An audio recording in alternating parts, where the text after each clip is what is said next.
Hi, my name is Kei Hayashi. I'm an orthopedic surgeon at the University of California, Davis.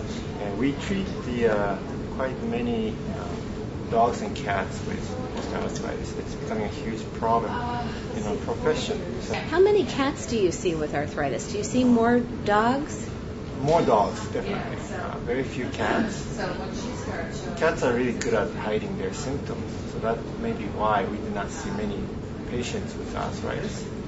But definitely more dogs. Okay. Probably 95% dogs. She had a hip dysplasia and a severe arthritis. So that's why she had a total hip replacement surgery about 5 years ago. The surgery was successful, but over time she's getting older and weaker. So we decided to add physical therapy to maintain better function for better quality of life.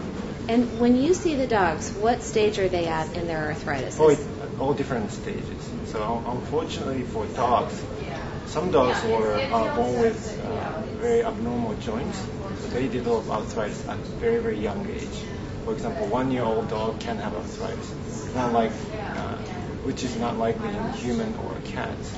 So we see dogs with some congenital problems, and also we see very, very old dogs with severe arthritis. So wide variety, wide range of patients we see in dogs. What types of symptoms indicate arthritis for a pet owner? It's very simple. Usually changing lifestyle, difficulty getting up, reluctant to go outside and play. And then for very severe cases, they show signs of pain, crying, very inactive lifestyle, something like that. And once arthritis is diagnosed, what are the treatment options for pets so that they live a healthy, active lifestyle? Well, again,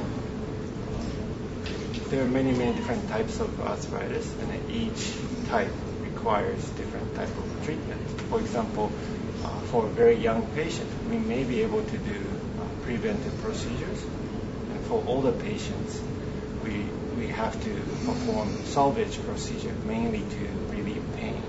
So there are all different kinds of treatment options, depending on the patient age and clinical signs. Okay. And can you talk a little bit about leaf skin and the different treatment options, why you would utilize, let's say, the underwater treadmill and how that works? Well, she had a condition called hip dysplasia, which means abnormal growth of hip joints, which is a congenital condition. So she was born with somewhat abnormal joint, unfortunately.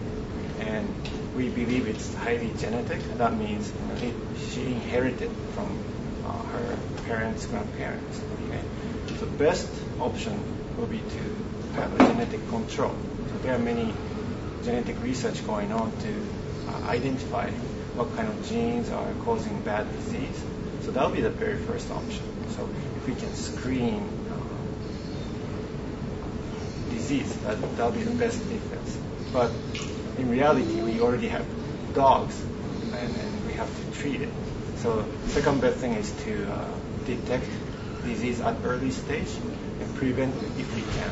There are several different ways to do it, and there are also several different surgical options to prevent progression of arthritis. But depending on the severity of arthritis, we choose what's the best surgical treatment. Okay. And can you talk a little bit about her and maybe when the surgeries took place and the recovery program? Recovery, again, it depends on type of surgery. Recovery type, time frame will be very different. But most of our cases benefit from physical rehabilitation like she has. Okay? And even with successful surgical treatment, we have to maintain and also strengthen muscle around the joints. So physical rehabilitation is a critical part after surgical treatment. So she had a successful surgical treatment. However, over time, she gets a little bit weaker and slower, and it may become a little bit more painful. So that's why we have to add more treatment options. on top of surgical treatment. So that's why she's getting physical therapy. Okay. And when the client brought her in, the client had recognized signs of arthritis or suspected arthritis or knew that there was arthritis? Well, owners are really good at detecting subtle signs of pain or change in lifestyle. So typically when they bring their animals in, there are some clinical signs, so they notice. For a patient like her, there are several other options.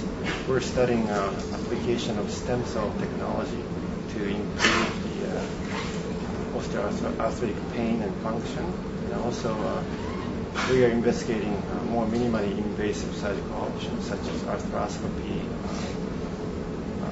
to understand this disease better. So what we need to do is to know our enemy. We don't have enough understanding of osteoarthritis. That's why so many dogs are suffering from arthritis.